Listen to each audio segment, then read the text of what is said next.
So yeah, I'm bringing 10,000 into the hood. Our community is a cesspool. Giuliani said it right. Y'all talk about white police killing black people, but you all killing each other more than we kill you. He didn't tell a lie. Every weekend we putting our people in hospitals. Every weekend our women can't walk the streets in peace. Our elderly are afraid. Our children are slaughtered. We've got to stop this. How can I go to Washington and you come with me and we talk about what the government is doing, and we're not talking about what we should be doing to bring peace in our own community? We're raising 10,000 fearless. What is their mission? Their mission is to stand in the gap between the guns. No punk could do that. No coward could walk with us and do that. See, we need 10,000 fearless men to go inside the black community and stand in between the guns of the gangs and then settle this with conflict resolution and bring peace in our own community.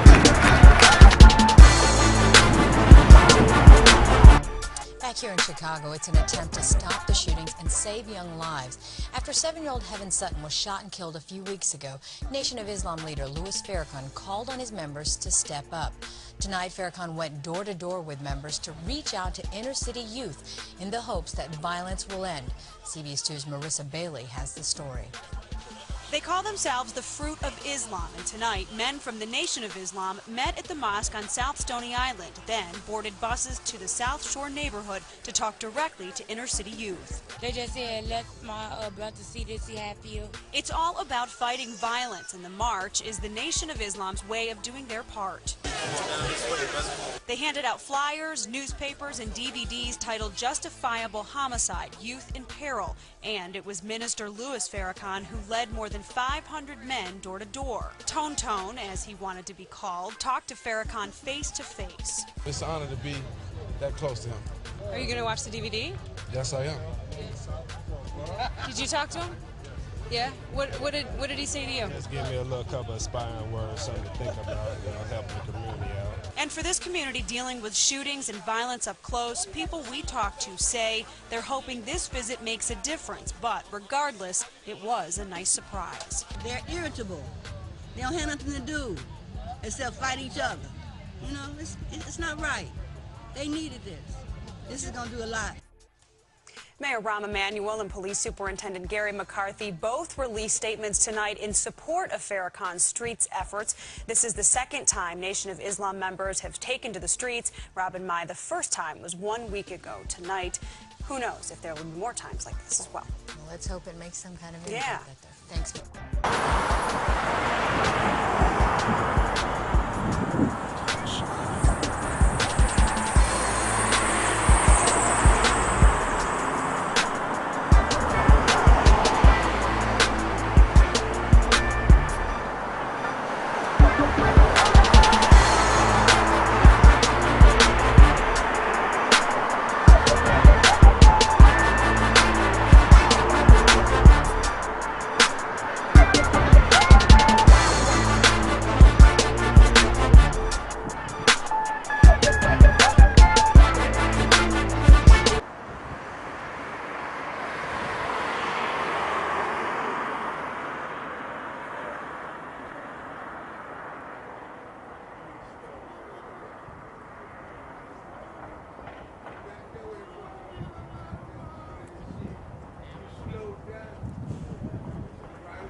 Paint, and they're black and white down there too.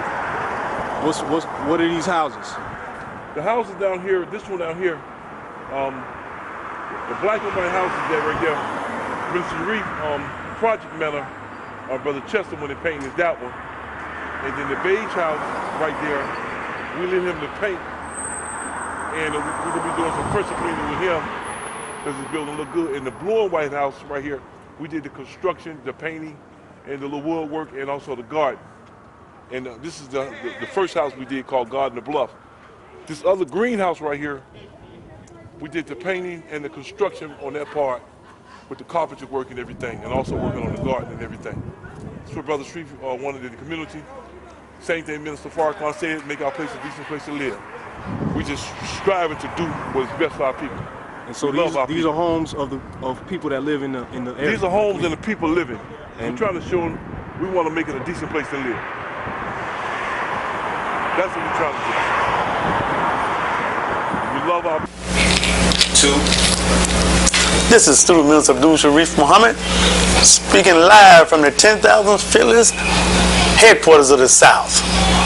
This is Voice of the People, and I have my best friend, my guest from all the way from Chicago, Brother Munir Muhammad. What are you saying today, sir? I'm saying, Assalamu alaikum, my brother. It gives me chills. You know, when you get chills, you know you're either afraid or you're happy. Well, I'm happy, and to be here with you, and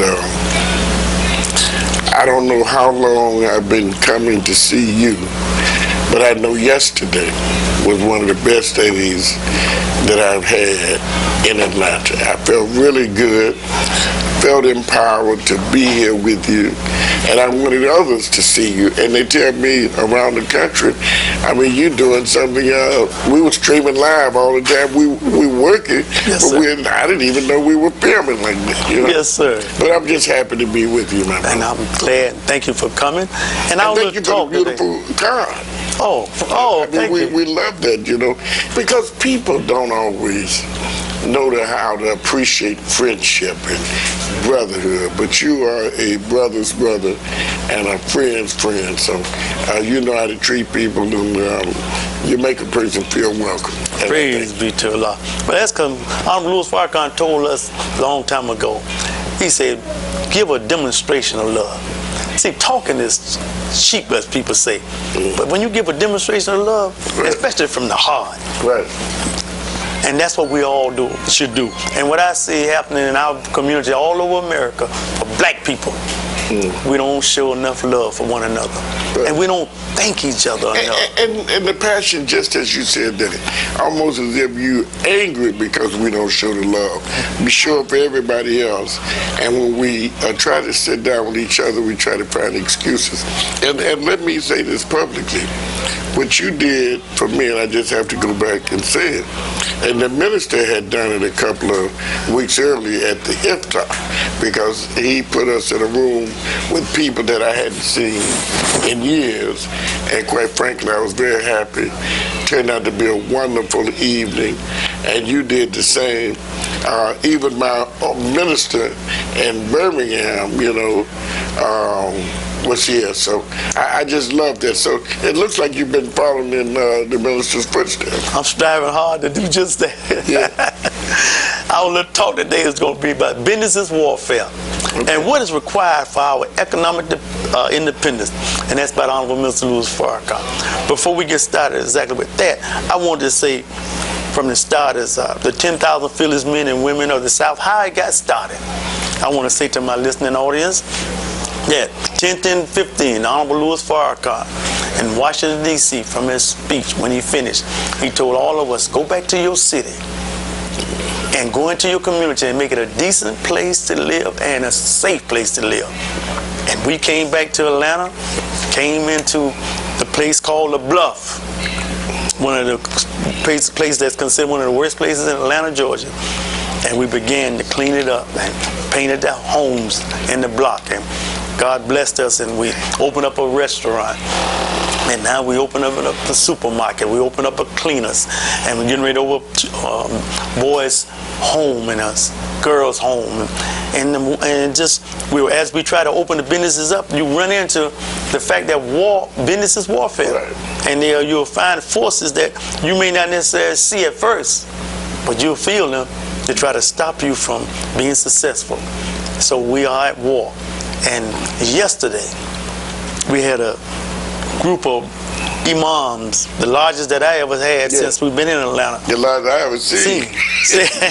We came together. I'm from Chicago. See, and we came together right here at the 10,000 headquarters, talking about economic independence. And you was at the meeting. Tell me what you felt about that meeting. You know, Sharrieff, I don't think I have to tell you, over the years, you know, I've been what they would describe as an angry black man sometimes, because I experienced so much what we had when the Honorable Elijah Muhammad was president. And I saw all this talent, but he was such a driving force. You didn't have to recognize them individually because there was so much work going on, you know? And all of a sudden, when that's absent, you try to find a way to get it back. Whatever, some people say, well, I love Elijah, but I don't love this part of it, and I don't love that. And you know, where the minister in this article that you're talking about, he starts off by reminding people that Elijah is the eternal leader. Yes. So he never had any ambiguity about that, and this is why, you know, I'm always pleased when I sit and talk with him, and that's what I want to say before I say about the meeting.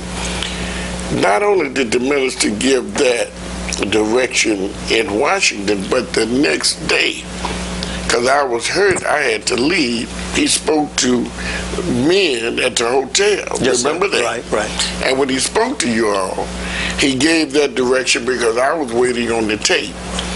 And so people can't say, well, we had a great talk, but we didn't get no instructions, because you did. That's right. And to prove it, we're sitting here today. That's right. So this is where this started.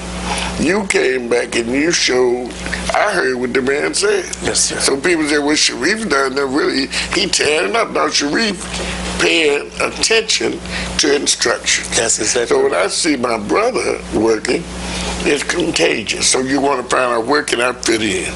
So I come down to see how can I get people to see the value of what this brother is doing so we can get busy. Okay, now I had no idea. I'm coming down here just to see some of the little, you know, things that you've done recently, because I was down here recently.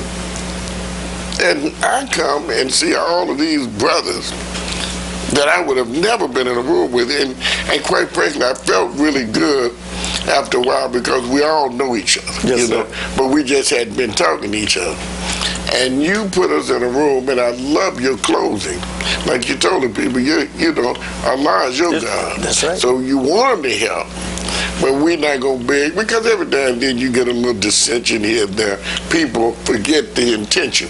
You weren't trying to change anything. No, sir. You were just trying to work us all in together. And brother, it was a great feeling. All of us felt good about it. So I'm just happy about it. We exchanged numbers. We're going to follow up, you know, with each other.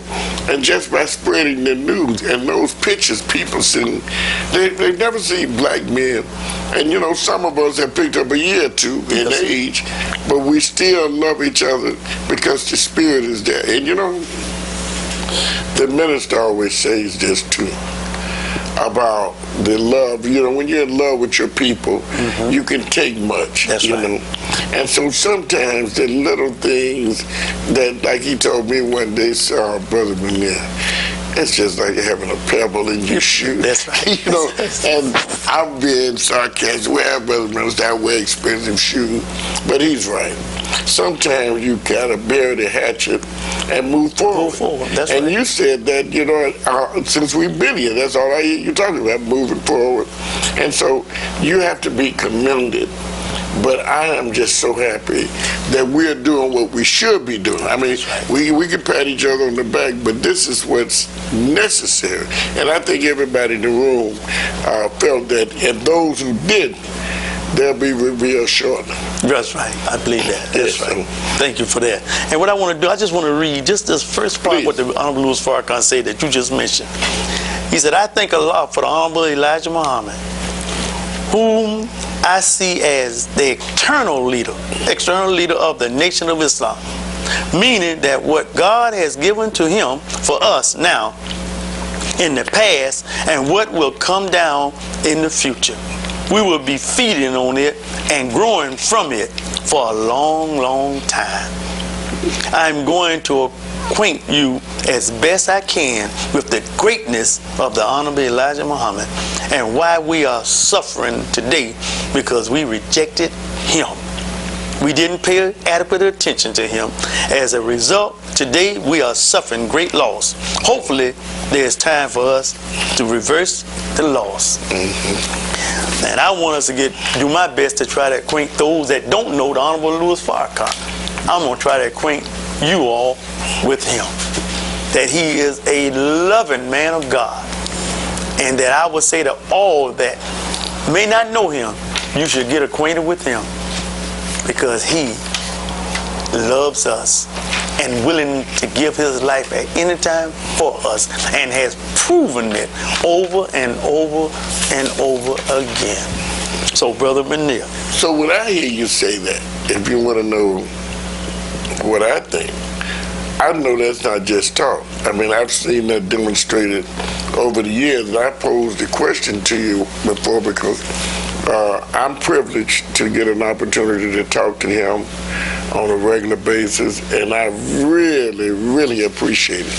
In fact, I think he would get tired of me saying, brother, I just want you to know how much I appreciate you sitting with me, because I knew at least 2 million people would like to be right here. Yes. You know, but I said it, but I mean it. Because, see, you know, you spend so much time with him. And even though you're here in Atlanta, and I kind of tease you sometimes, I know you miss. You got that right. Yeah, you know, here's a guy that you ride with. Sometimes you driving for him, just you and him. And that's got to be something because whatever he says is going to be a bit of wisdom to you. And all of a sudden, they're distant.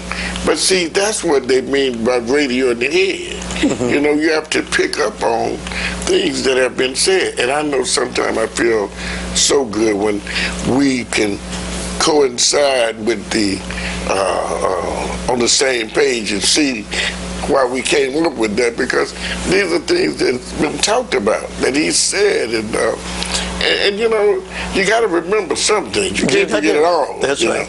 So, but it's nice, brother. Like I told him a few times, just to be able to verify that I know you. You know, yes. So I know that you're doing the work, and I can safely say to him and anybody that would listen to me, I don't think I would be here if you were not. There are a lot of people I'm not taking away from them, but you know, you just make a person want to work themselves. See, now, you're not for the lazy man. Oh, no, sir. But when you come here, even, you know, being in the restaurant, if I'm ordering food, make me want to get up and serve myself. You know, yes, and let me say this, you know, brother, what I've learned from you. And I learned from the brothers that I interviewed, Craig and Chris, putting the best team on the field. That's right. See, and no one should get angry. Like Chris said, he found out early on that Craig should be doing what he done. Right. Was no anger, he stepped back, things are running smoothly. That's what we have to get out of. That Negro mentality, you know, selfish, and it's expand my breath for Islam, you know. If it's narrow, you know, you can't, it's like those clogged up arteries. Yes, sir. So I'm just, as I said, Sharrieff, excited. I want the world to know it. I'm glad that more people are finding out that there's someone that's paying attention. Yes, sir. And thank you very much for that. And now we're going to take a little break. I want to give some general information. 10,000 Fearless Men and Women Headquarters of the South. The address is 801 Joseph B. Boone Boulevard, Atlanta, Georgia. The phone number, 678-974-7514. I'm going to say it again, 678-974-7514. The email is 10,000fearless@gmail.com. 10,000fearless@gmail.com. And if you want to help us, all you have to do is donate to 10,000fieldlessofthesouth.com. And you can call us now. Don't forget, 678-974-751. And we not federally funded. So we ask for your donation to help us to continue the work that we're doing here, because we're not going to stop by the grace of God. So come on and help a good cause. Thank you. Now back to Brother Munir, my brother who I love dearly, on the Voice of the People. You know, I don't think the people really have given you enough credit as a minister. You're a captain, but you've been a minister for quite some time now. Yes, sir. And I've gotten all the words. I had the best teacher in the world, Abdul Farrakhan. I went to Farrakhan University. You told him I mean, but when you decided that you wanted to be a minister, you wanted to come in and do it, how did he take that news? Oh, I didn't decide it. He told me. Oh, he told He told me. Oh, okay, so that's how you got it. Right, he told me. And he sent me here. I didn't come on my own. And he gave me 90 days to turn it around. By the grace of God, and that's what God blessed me to do. But when you say by me being with him all these years, I recorded everything he told me that I could. And see, now by him being a distant, I got to call back on the things that he told me. And by the grace of God, everything that he ever taught me, when I try it out, it works. That's why I don't understand what nobody else won't do. When he tells me to do something, I do it and I see the results. So to me, that tells me, look, keep doing it. So I do whatever he asks me to do. Well, I'm happy to report that you're doing a great job here at the South. I was also impressed with the restaurant. I don't know if people know much about the restaurant in Tuskegee, but that's one of the finest restaurants I've seen in a Muslim establishment since the Salam, you know, and just nice, and know that the college students support it. Yes, sir. And this gives another look at the teaching, because they get a chance to see how the people interact with it.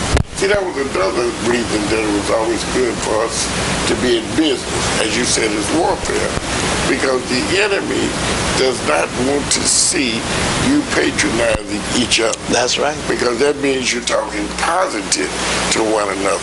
And I suppose I always keep you upset, quarreling with one another. So I think, you know, you are on the radar, and I can see the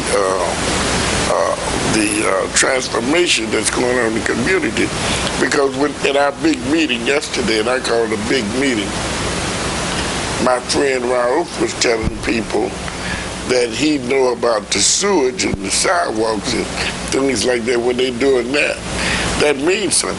Well, I was surprised, because I knew my brother knew some things, but when I used to come over here in Atlanta, he really not only did that in Atlanta, he did it in Birmingham. I mean, physically, that's work, knowing how things are laid out like that.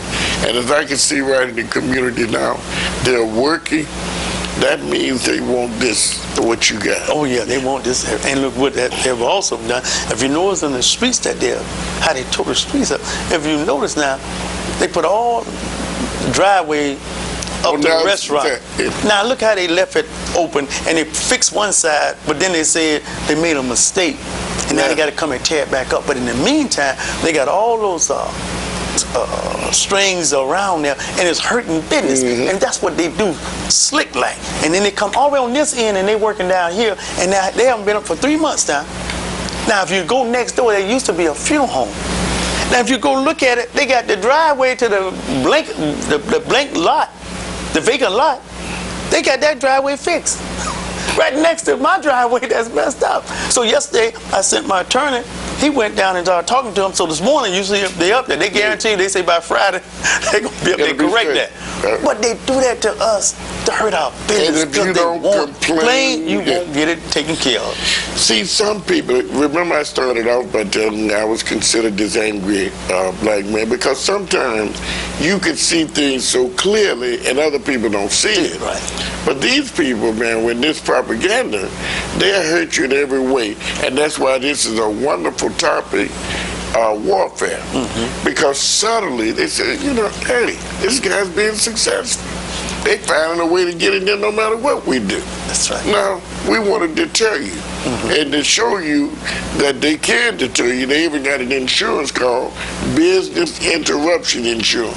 Whoa. So they know. They go ahead and do that. Yeah. So if you don't have that, then, you know, that's going to hurt you. But a lot of people get business interruption insurance because they know the business is not going to flow like it normally does. But see, by you being a proactive person, like you say, you sent your attorneys down there, right? That's right. Because, okay, what else was he doing? He should have been on top of that anyway. Right. So that's good. And then another thing we did, we picked up on our catering service. So the people don't have to come to us. We go to them. I saw that the catering, you know, and tell me about this this dollar a scoop. Yes, we got the best healthy food on the planet. And what we have done, because the Honorable Louis Farrakhan told me that the Honorable Elijah Mama said, one day, $1 bowl of soup and a piece of bread. And what we have done, we took the best food that we can get, the vegetables, and we selling it for $1 a scoop. So you can get a meal under $5. That will fill you up. You can't find that right now. Nowhere on the planet. That's no healthy food. That's right. And that's what we're doing. They charge you $5 for one of those burgers. Burgers. Yeah. Killer burgers. Yes. Yeah, killer burgers, yeah. But we have up at the Blue Seas Express $1 a scoop, and that's what we wanted to spread, especially for the college student. Let me say this, because we've been talking for a while now, and I just realized this. I didn't even know you had a TV show. Oh. I mean, is this something that you want to tell us more about? So we can tell you about this. Is our first show today, but we've had it before and early on, but now we're starting it up today. I heard you making a radio too. And now, hopefully next week, we'll start our radio program for 1 hour. We're going to propagate our faith. That's right. So that people can see that it's positive. You have to do that. Now let me ask you this. All those imams that you had, and most of them that I saw that were positive, you have all these pictures. Is there a meeting again that's scheduled? Oh, yes, this coming Saturday. We meet every 2 weeks, but this coming Saturday at 10 o'clock, we'll be meeting again. And more the brothers are coming aboard, because we're doing something that has not been done before. I gotta ask you this, because you don't let no boundaries restrict you, because I understand you're closely connected to the church. I heard you was on the usher board or something. I mean, not quite the usher board, but we are concerned with the concerned black clergy, and for the first time on the planet, we have 2 Muslim brothers as on the board of directors with the concerned black clergy. That's a fact. So tell me, you know, I know it's your show, but I just you got to come on with it. Tell the people that are going to be watching this, who got these little restrictions in their minds, you know, how did you, well, I know the minister always deals with love, and I know any audience he's going to win them over, at least give him 8 minutes and 20 seconds. Y'all would be able to do that. But how did you do it, Sharrieff? I've met some of the ministers, I've interviewed them.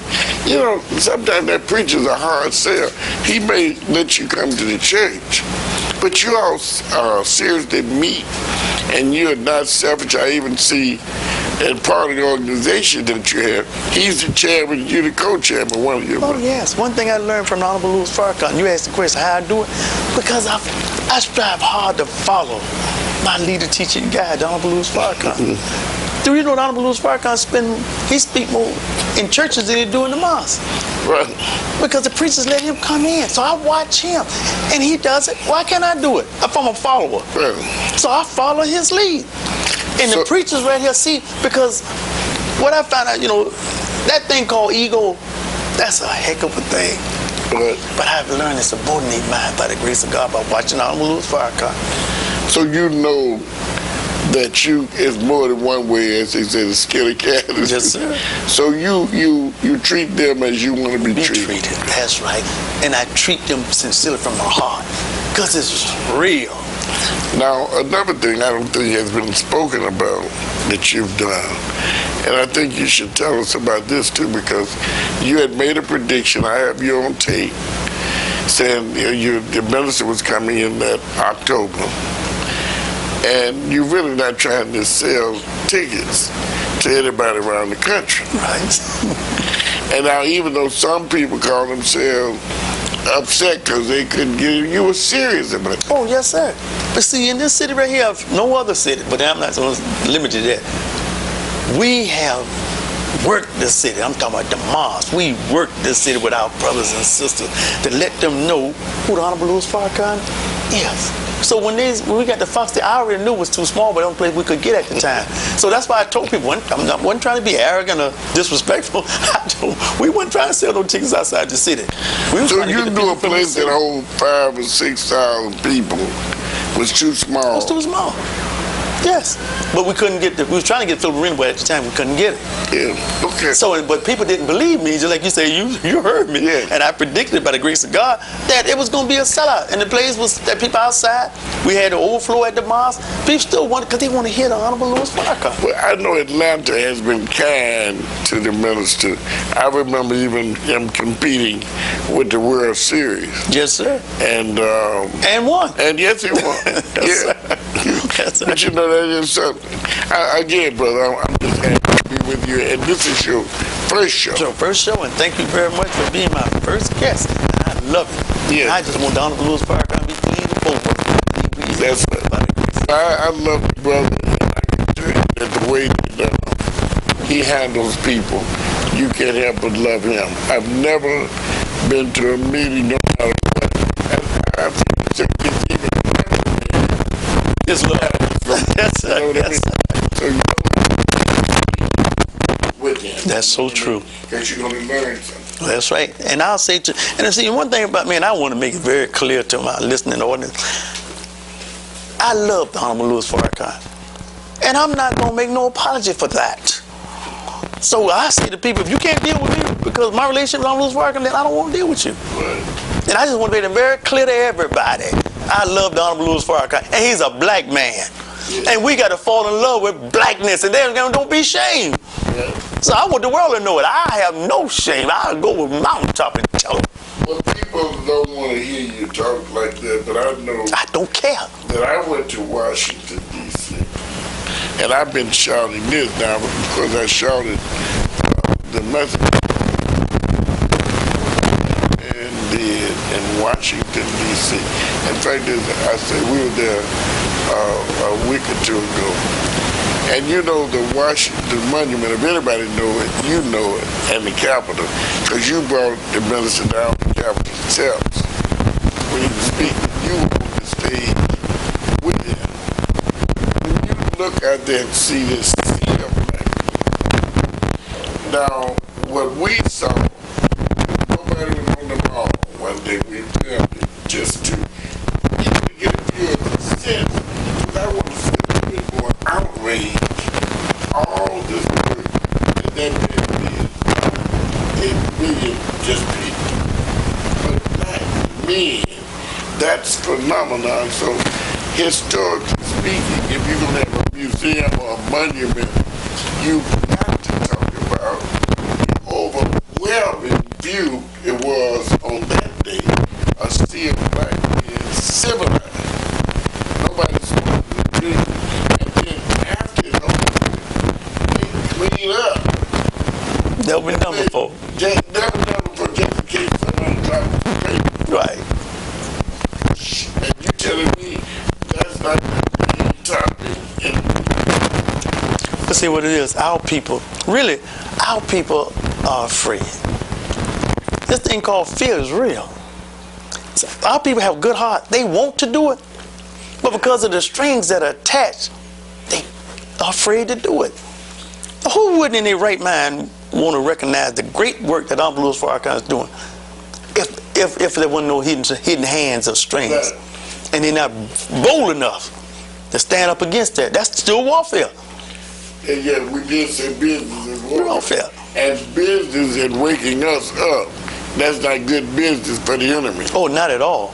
Oh no, that's for them. It's bad business to wake up black people, because we got $1.4 trillion that comes to our hand, and we wake up and we get it. Then that means somebody gonna lose. What do you say to the people again around the country? I know you said there are donations. People need to be clear on this. You know, of course, you don't get any grants and things, but you have a temple that you run down here. Is it any other ways that you get revenue? Are you just asking them if you can spare some money? Is there a membership? No, what we asked them to do is just straight up just send it to GoFundMe, www.gofundme.com, about 10,000 Fearless. That way, our PayPal, www.paypal.me, 10,000 Fearless. These are the ways that we ask the people just to help us and support us. And that's how we make it. We're asking the people. We don't get no government money, none of that kind of stuff. But we're not letting that stop us. Now, I also heard you say you're going to be doing much more with the newspaper yourself. There's a new calling or something you had. You want to talk about that? Well, what we're going to do, we're just going to push this Final Call newspaper, you know, because the people need to hear about the Honorable Louis Farrakhan and the great work that the Nation of Islam is doing. And we can't wait on mainstream media. They're not going to do that. We got to do it ourselves. Right. So that's what we're going to do. We're going to take this great newspaper called the Final Call newspaper, one of the baddest newspaper on the planet, and look at what it says. Business is warfare. What is required for our economic independence? And then we got Jay-Z on the front cover. Lesson from Jay-Z. Look, what other paper gonna put Jay-Z on the front cover like this? Not with this positive message he putting out there. Right. And they don't want you to see the positive message. No, nothing positive. Right. So we got to do it for ourselves. And then we have to stop begging others to do for us what we can unite and do for ourselves. Now, you've traveled all over the world with the minister, of course. And so, as you say, it's like you try to record everything in your mind that, you know, so you can retain it to see if it works, and you test it and it does work. How do you convey that to the people on the ground with you? Because I noticed that you have meetings, you have loyal people, you have people that do certain things. How do you? The one thing I do about striving hard to be a good example. The minister talks all the time about character. Okay. And that's one thing that most people don't want to talk about is character, good character. But I try to be, by the grace of God, try to be an example. But at the same time, one thing that I found out that we as a people don't like is meetings. We don't like to meet. So what we do here, we meet 6 o'clock in the morning. Okay. If you want to be a part of this team, you got to prove it. Yeah. You got to get yourself out the bed and deny the sleep guard first. You know, I'm glad you clarified that. You said meetings. I was thinking you said they don't like to meet. You know, I'm thinking about the food, but I know. No, I'm talking about. When you jumping out on that food. Okay. No, we sit down and meet. And we got to plan and strategize and organize. And that's what we do. And most of us don't like that. So they have to be driven to do it. And that's why the minister called me the driver man. I drive them to what's right. The minister told me, he said, drive them to what they say they came to do. And he said, they'll be hollering all the way, but when they get there, they will say, look what we did. That's right. That's right. Praise be to Allah. Yes, sir. Yes. So that's what we're trying to do.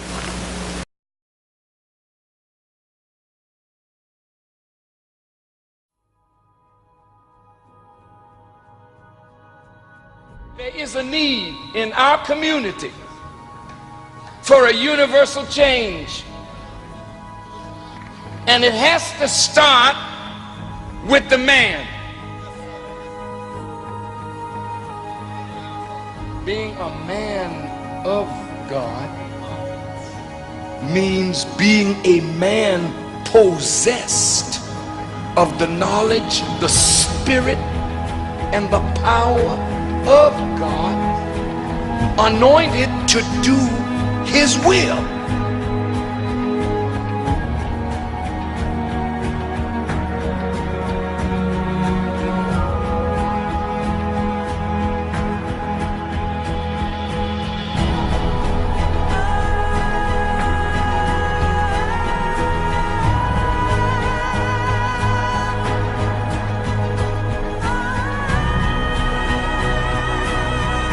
To build a people, you first must make man. Every man, no matter what his color, no matter what his race, every man, in order to be a man,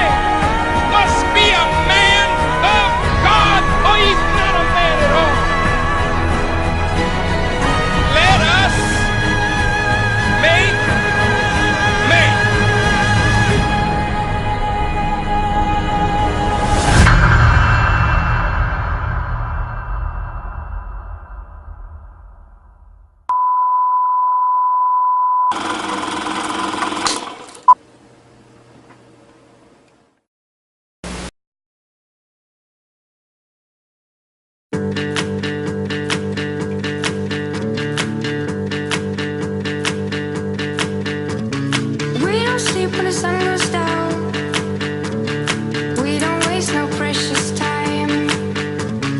All my friends in the loop, making up for teenage crime.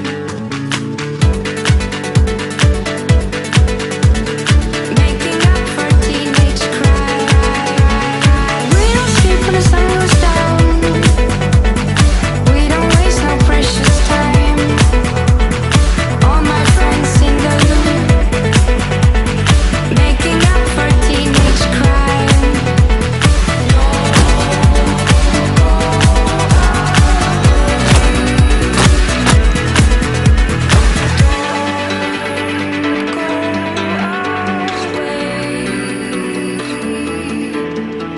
Don't go away.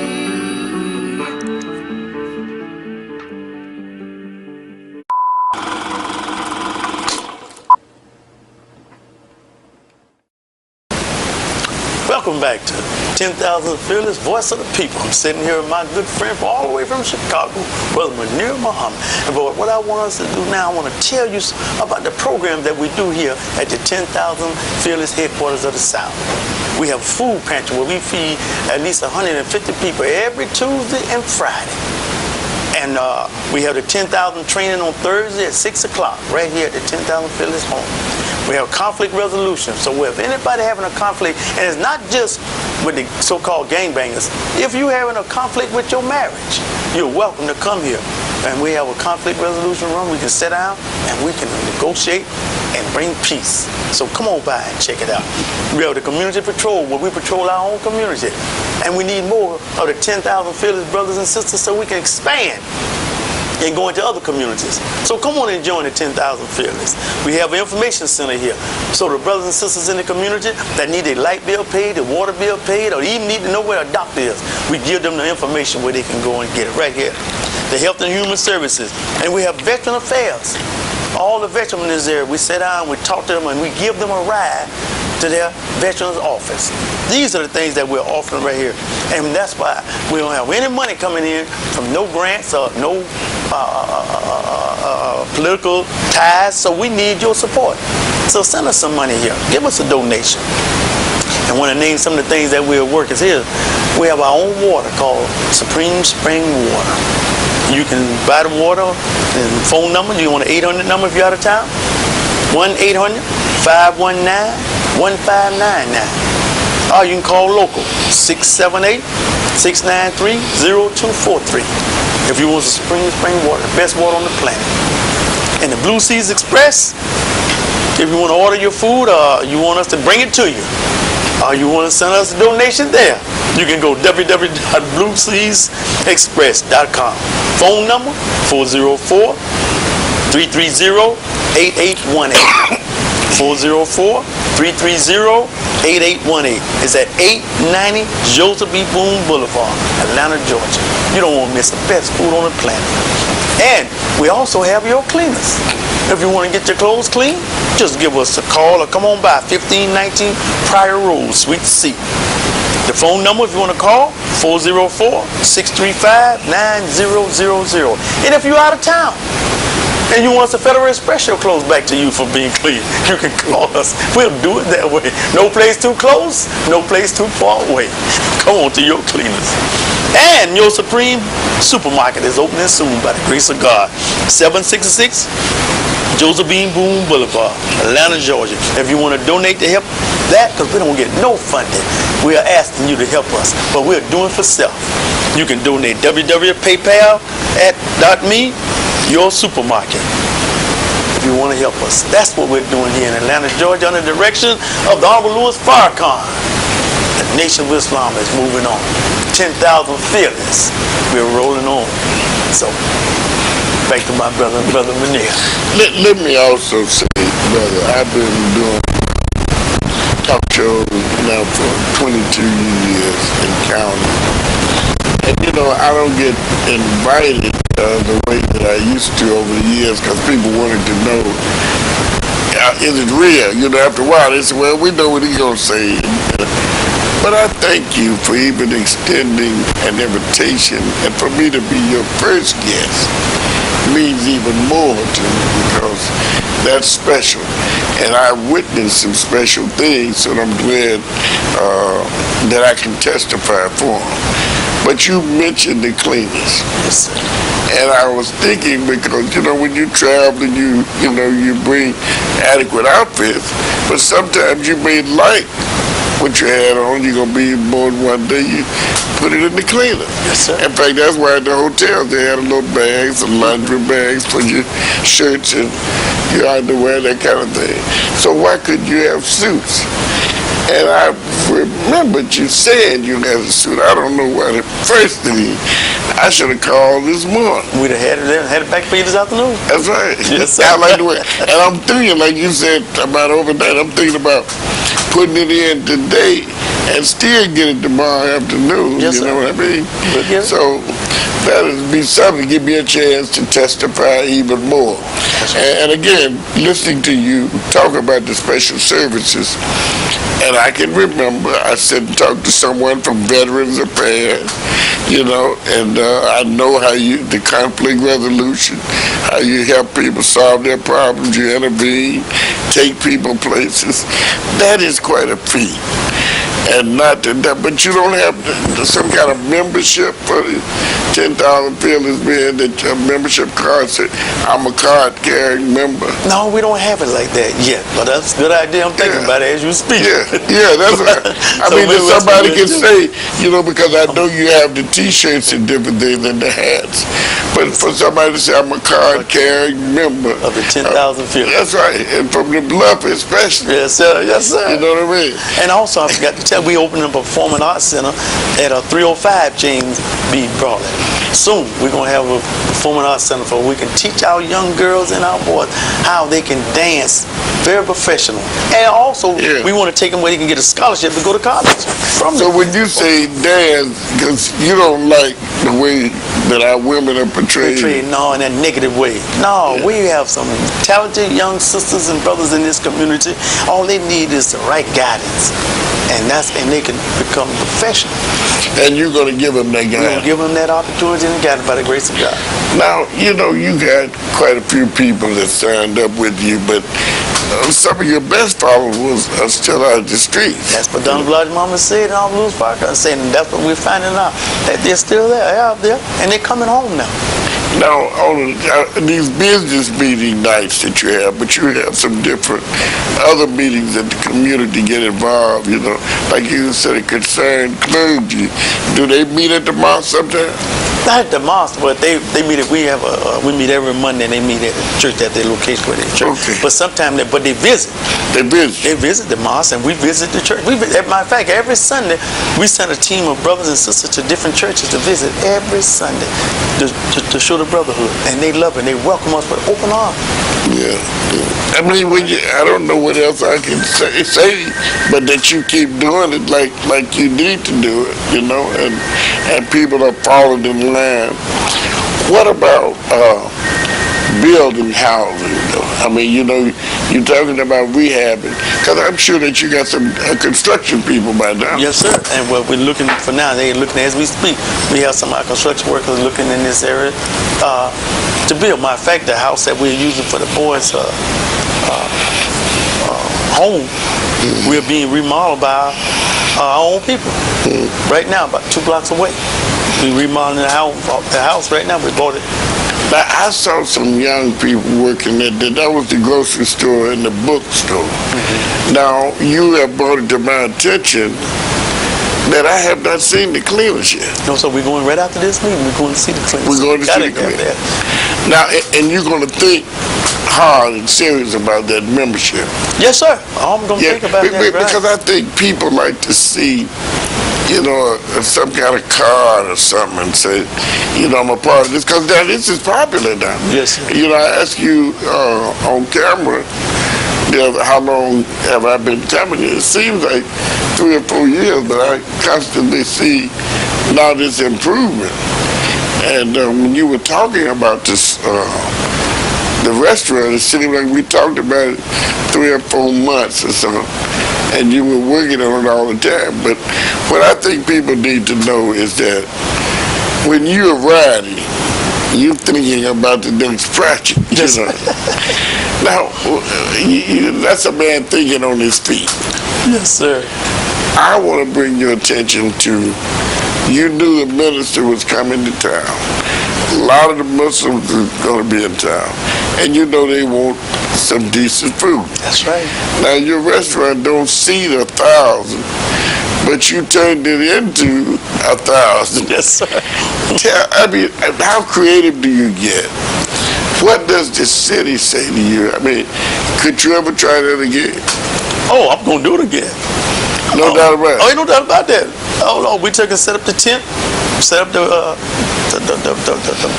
grill and stuff, and we served our people. We did it once and it worked. Why not do it again? See, that's what I'm talking about. Fearless. Right. You know, no doubt. No doubt. No doubt at all. God is great. You know what I'm saying? I mean, man, I love, I don't care what people think, I love Master Farrakhan Muhammad, Abdul Farrakhan. Abdul Farrakhan is fearless. That's my father, so I got to be like Daddy. Fearless. By the grace of God. But I want the people to know that was a bold move, and quite frankly, I was trying to understand how you was going to do that. And then to come and see it.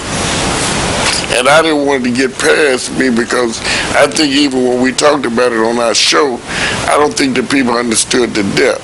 No, how many do your people seat? I mean, your restaurant seat now? No, it only seats about maybe, I can get 30 in there, maybe 35. But it's really a carry-out. And with 35, but I put that 10 up, we can get over. And that's what I'm saying. But the idea that you had a tent,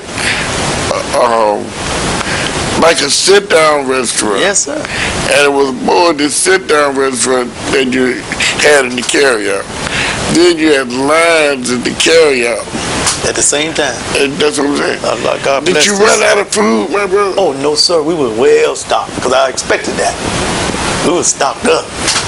So you weren't like truck stocked up too. You weren't like the mom and pop. So wait a minute, sir. I gotta go across the street. Back. Yeah. No, sir. No, it was well planned, prepared. That's how we're trained. Be prepared. Brother Sharrieff, I tell you, I've enjoyed myself. Thank you. You know, to come and be with you. And I look forward to the radio show as well. Yes, sir. I know it's going to be great things, and I know a few things happening in August, and I plan to come back. Coming back, yeah. Abdul Farrakhan will be here 25th, 26th, keynote speaker on the 26th for family night. Well, I'm sure that we all will be back in Atlanta. Atlanta's getting to be a popular. Oh, yes, sir. This is the spot. Yeah. Atlanta, the ATL. So you come on out. And also come on by the mosque, 3642 Campbellton Road. If you need to fellowship with us, 3642 Campbellton Road, mosque number 15. You don't want to miss it. Mosque number 15. Mosque number 15. Come on by. Got something to tell you by the grace of God. Thank you, my people. Till we meet again, may Allah God bless you. Love you, family. Love and unity. Assalamu alaikum. Wa alaikum salam. Peace. That was it, brother.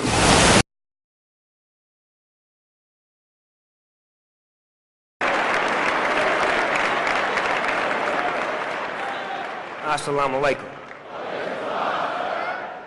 First of all, I want to say that this is my first Savior's Day, and I'm very, very honored to be here.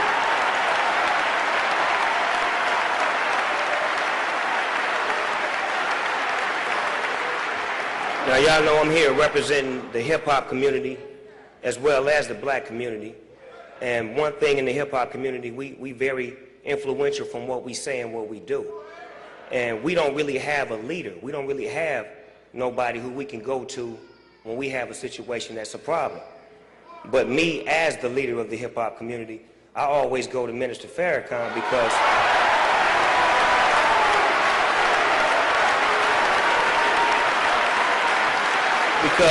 the minister has always been there for the hip-hop community. I want to tell y'all about a story, not to take too much time, but it was about 10 years ago when the rapper Notorious Biggie got killed in Los Angeles. I put a call out to Minister James. He called Minister Farrakhan, and we put today a gathering where all of the rappers came together, and we ended all of our beefs, and we all had peace, and it was love, and we've been living that way ever since then. And nobody really gave Minister Farrakhan credit for that. Nobody really, but he didn't want the credit, but I'm just saying nobody really gave him the credit for that. And that's why I'm here today, to show my support and my love, and to show that Savior's Day is really affecting the hip-hop community, and that's why I'm here. I just want to say that I'm very honored to be at my first Savior's Day. I want to thank all of the speakers here on both sides. I'm just here to get my information so I can run it back to the hip-hop community. Thank y'all.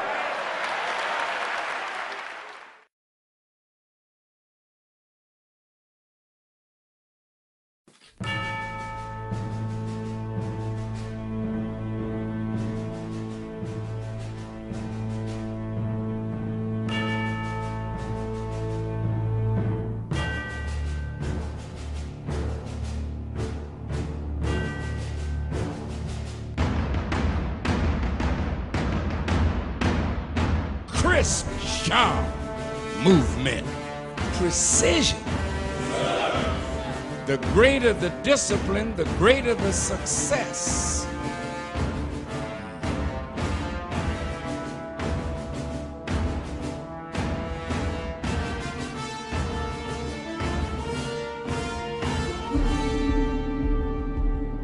Soldiering is a part of the Nation of Islam, and it readies all of us to obey the commands of God.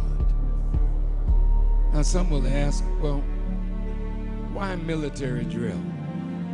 Because this is what produces the camaraderie.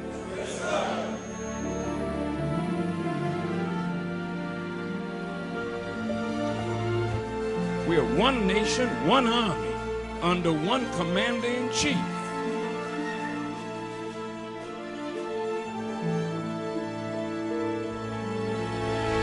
So even though we're students, we're soldiers. Even though we're scholars, we're soldiers. Even if we're student ministers or student secretaries, we are soldiers. Everybody in the nation is a soldier.